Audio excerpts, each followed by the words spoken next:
제가 요 며칠간 어떤 피아니스트의 리사이트를 보고 와서 후기 영상을 만들기 위해서 애를 썼는데 잘 안 되더라고요. 제가 그분에게 느꼈던 것은 그분은 어떤 유혹을 하지 않은 피아니스트구나. 연주자로서 유혹을 하지 않는데도 저 경지에 이르러서 음악을 꼭꼭 씹어서 제 귀에 들려주는 그것이야말로 어쩌면 대가 아닐까? 저것이 음악의 본질 아닐까? 이런 생각을 하게 됐었습니다. 그렇다고 해서 제가 그 공연을 보고 와서 몇 날 며칠을 앓고 계속 생각이 나고 이러진 않더라고요. 뭔가 그냥 그때 들으면서 좋았다. 모든 게 다 납득이 됐지만 모든 부분이 다 좋진 않았고 잔상이 많이 남지 않는 어떤 종류의 리사이트를 보고 왔어요. 그런데 그분이 다시 리사이트를 하면 갈 거냐? 갈 것 같아요. 그런데 어떤 연주를 보고 오면은 되게 오랫동안 마음에 잔상이 남고 계속 따라다니고 계속 생각나고 또 듣고 싶고 연주회가 끝나지 않기를 바라고 이러기도 하거든요, 제가. 근데 그분 리사이트를 보고 와서는 그런 생각이 전혀 안 들더라고요. 평양냉면 같은 연주회였다. 이렇게 표현을 한번 해보고 싶어요. 어쩌면 그냥 맨날 먹는 집밥 같은 연주. 그래서 늘 들을 수 있지만 어떤 자극점은 없는 연주회였다. 그러면서 음악의 본질에 대해서 생각하게 됐고 그분의 연주에 대해서 계속 곱씹다 보니까 제가 생각나는 책이 한 권 있었어요. 제가 올해 초중순에 친구로부터 소개를 받아서 알게 된 책이고 이 책을 가지고 제가 컨텐츠를 만들어 봐야겠다 이렇게 생각을 했다가 다른 너무 많은 생각들이 더 들어오고 더 자극적인 생각들로 사로잡히는 바람에 이 책은 그냥 잊혀져 있었는데 다시 생각이 난 거죠. 그래서 꺼내든 책인데요. 바그너의 경우 그리고 니체 대 바그너라는 책입니다. 이 책을 제가 좀 두 권을 갖고 있는데 제가 처음에 읽었던 거는 이 새창 출판사 버전이었어요. 그 전에 먼저 짚고 넘어가야 될 거는 저는 니체도 잘 모르고요. 니체 책 이거 한 권밖에 안 읽었고 바그너도 잘 모릅니다. 제가 주로 즐겨 듣는 곡은 아무래도 피아노 곡들 아니면 심포니, 바이올린 곡들 그리고 최근에 이제 실내악 좀 듣기 시작했고 오페라는 정말 조예가 없습니다.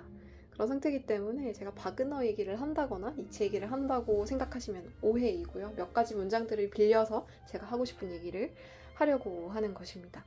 그렇지만 지금 이 책이 쓰여진 배경에 대해서는 짧게라도 소개를 해보겠습니다. 니체가 굉장히 바그너 팬이었대요. 굉장한 팬이었다가 안티로 돌아선 시점에 이 책을 지은 거라고 하더라고요. 니체의 경우에는 굉장한 음악 애호가였다고 합니다. 발췌해서 읽어드릴 부분은 바그너의 경우라는 책이고 제가 지금 소개해드린 책이 57페이지입니다. 앞에서 쭉 바그너에 대해서 얘기를 하고 시작하는 대목입니다. 나는 바그너가 어디에 속하는지를 설명했다. 그는 음악의 역사에는 속하지 않는다. 그럼에도 불구하고 그가 음악사에서 갖는 의미는 무엇일까? 그것은 음악에서의 배우의 등장이라는 의미이다. 이것은 숙고하게 만들고 아마 공포감까지도 주는 중요한 사건이다. 공식화하면 바그너와 리스트라고 하겠다.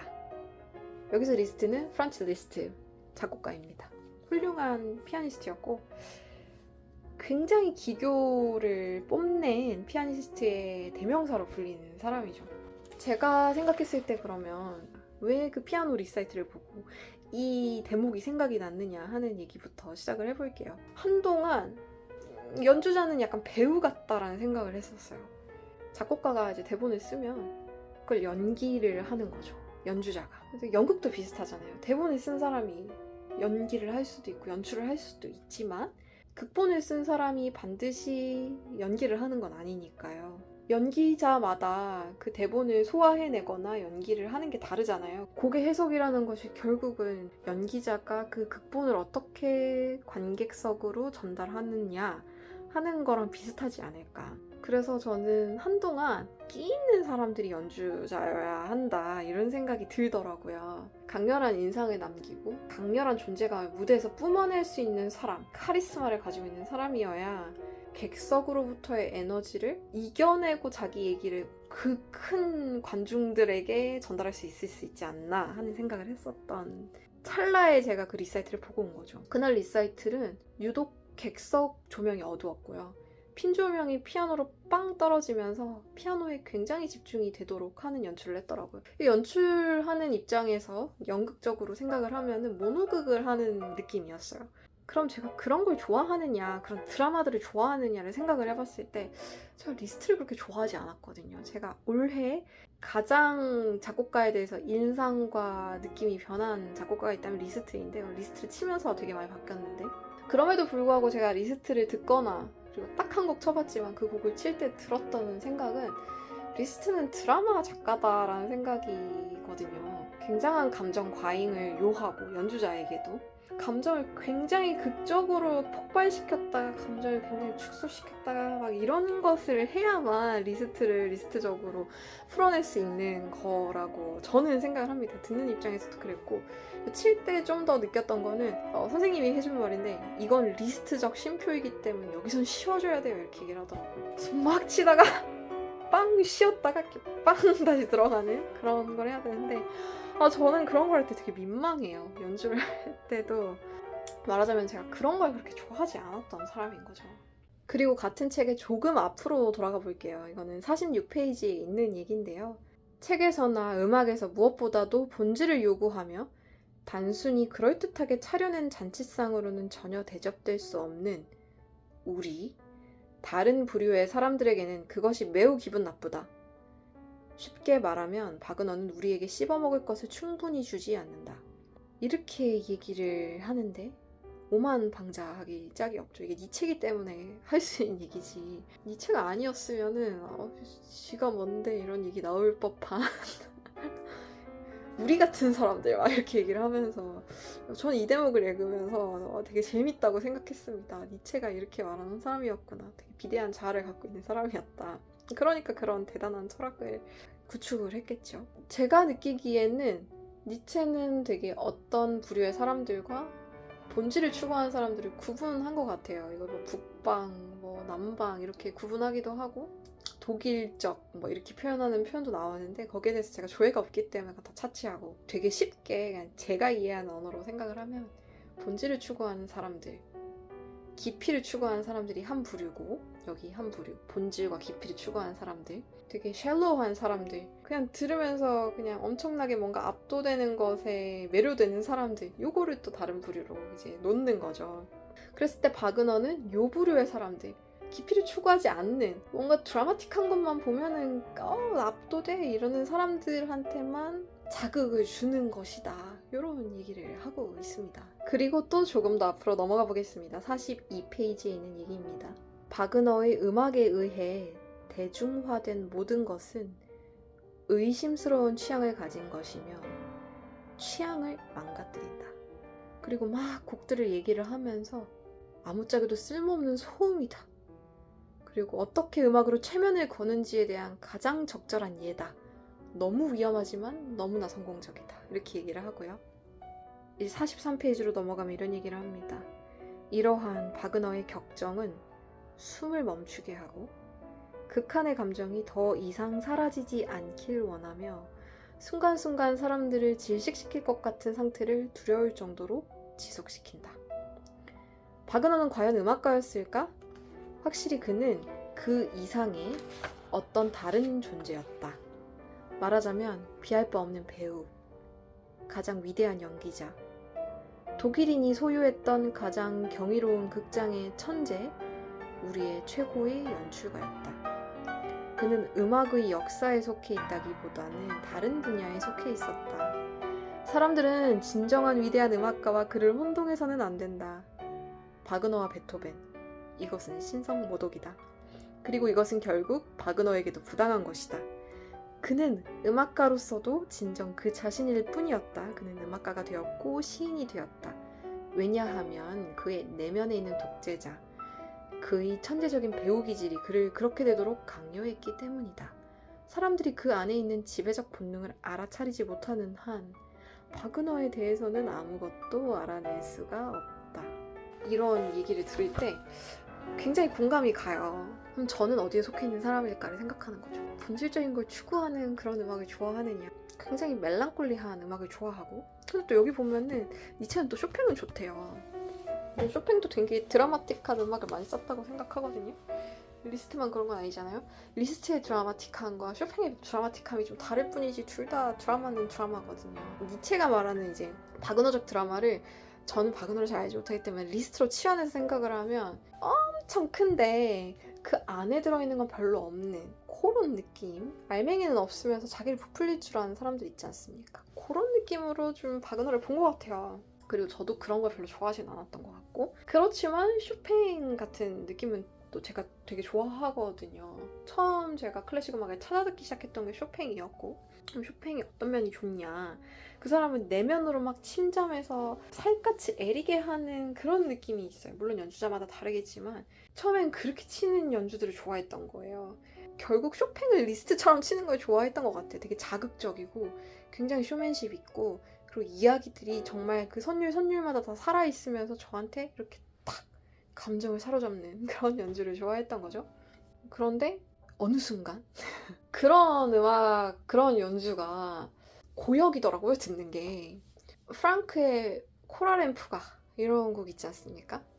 그거를 제가 모 연주자의 연주회에서 들으러 갔는데 제가 그때 후기를 뭐라고 남겼냐면 자기 감정과 자기가 너무 그 공연장 안에 가득 차 있어서 관객도 음악도 끼어들 틈이 없었다. 제가 이렇게 썼거든요. 어느 순간부터는 감정이 너무 표출되는 연주를 들으면 뭐라고 표현할지 모르겠지만 좀 웃긴다. 약간 뭐 그런 생각을 했던 것 같아요. 그래서 저도 연습이든 연주든 뭔가를 할 때 그렇게 제가 하고 있는 걸 느낄 때마다 제가 너무 웃긴 거예요.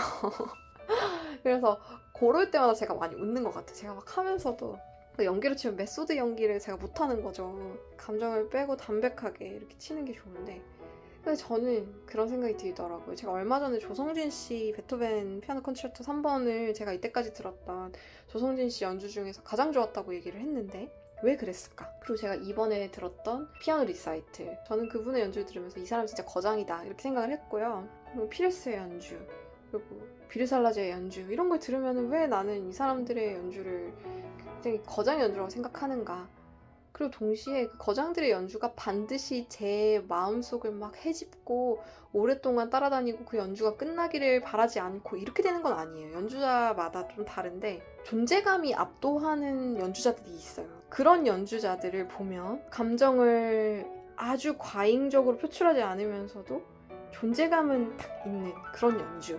그게 진짜 경지인 것 같거든요. 그 경지에 오른 연주자들이 연주를 해주는 리사이트를 다녀오면 되게 오랫동안 앓습니다.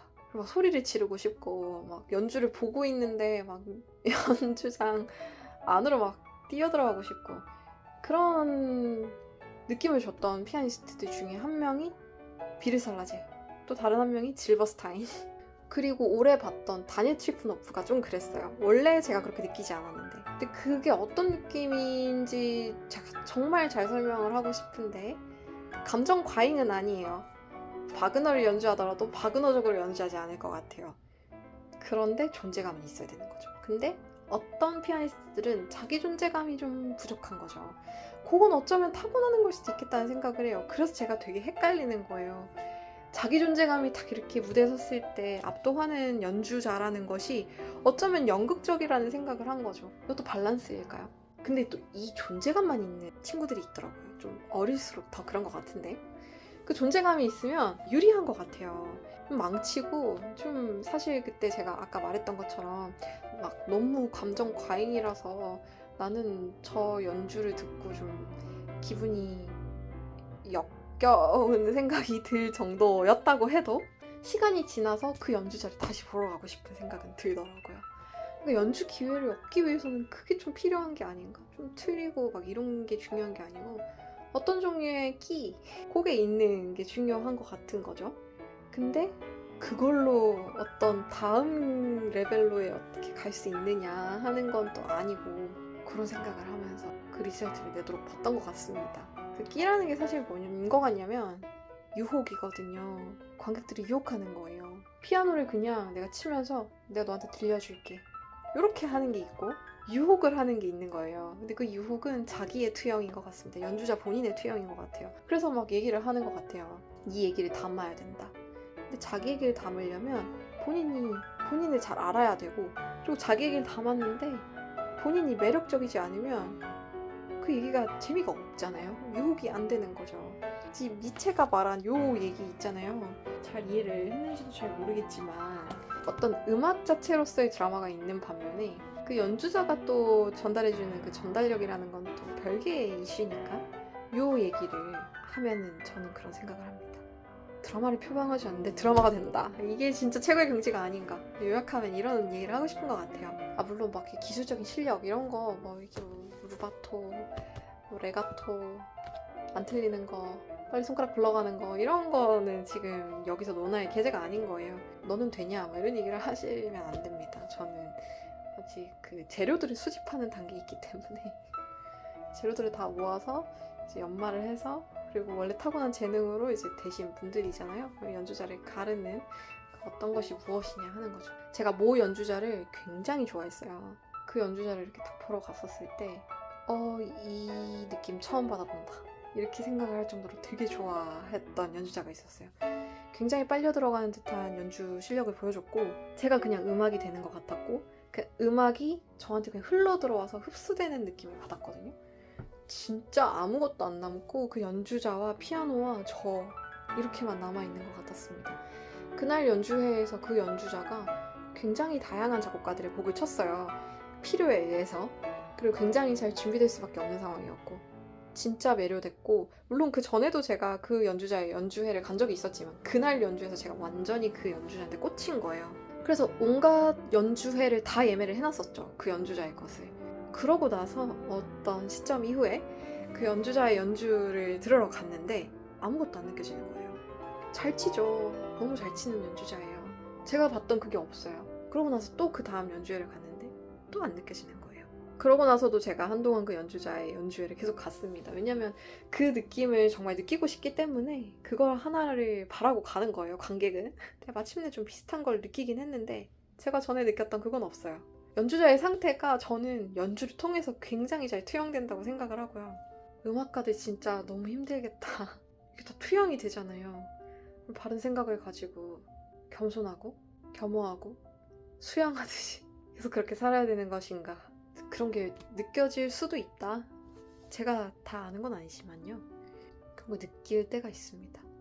제가 되게 좋아하는데 별로인 사람이 있을 수도 있고 제가 되게 싫어하는데 사실은 굉장히 고결한 사람일 수도 있고 그리고 어떤 피아니스트들은 되게 정직하고 바르고 믿음직한 연주를 보여주는데 좋지만 아주 유혹적이진 않을 수도 있는 거예요. 근데 그 유혹적이라는 그 느낌 자체가 과연 바른 길과 일맥상통할 수 있느냐, 같이 양립할 수 있느냐 이런 생각은 좀 들어요. 제가 그런 의미에서 힐러리 한을 되게 좋아하거든요. 제가 그 사람이 정말로 어떻게 사는지 개인사를 아무것도 모르지만 그분의 연주를 들으면 저런 사람이 되고 싶다 이런 생각이 들 때가 있어요. 되게 바르게 정도를 이렇게 걸어가는 사람인 것 같은데 그리고 되게 수련하듯이 사는 사람인 것 같은데 인생을 즐기는 것 같고 단호하고 그렇지만 매력적이고 명랑하고 쾌활하고 그치만 또 진중한 이런 느낌이 들거든요. 사람 캐릭터가 그냥 연주에서 그냥 보여지는 게 그렇단 말이에요. 그런 정제된 연주자를 저는 좋아하는 것 같아요. 피아니스트는 제가 너무 좋아하는 스펙트럼이 많아져가지고 얘기하기가 좀 어렵고 가장 좋아하는 피아니스트를 꼽는 거가 전 어려운데 바이올리니스트는 아직까지 제가 확장하고 있는 단계여서 한 명을 꼽을 수가 있는데 좀 약간 기질에 맞닿아 있는 연주를 제가 좋아한다고 생각하거든요. 아직까지는. 힐러리 한이 되게 좋습니다. 횡설수설인데 여기서 좀 뭔가 빼먹을 게 있으시면 빼먹으시면서 즐겁게 이 영상을 즐기셨기를 바라겠습니다. 제가 가지고 있는 오만방자한 생각들이 있을 수 있는데요. 어떤 연주자가 정말 대가인지에 대해서 좀 생각하게 하는 시간이었고 대가인데도 왜 이렇게 저를 계속 따라다니지는 않는가 이 연주가 그건 어떤 의미일까 이런 거를 좀 생각해 보게 되는 시간이었습니다. 제가 그런 걸 표방한다는 건 아니고요. 모든 연주자분들 응원합니다. 너무 힘드시겠어요. 화이팅이고요. 잘 가꾸어 온 연주라면 관객들이 분명히 느낄 수 있을 겁니다. 오늘도 들어주셔서 감사합니다.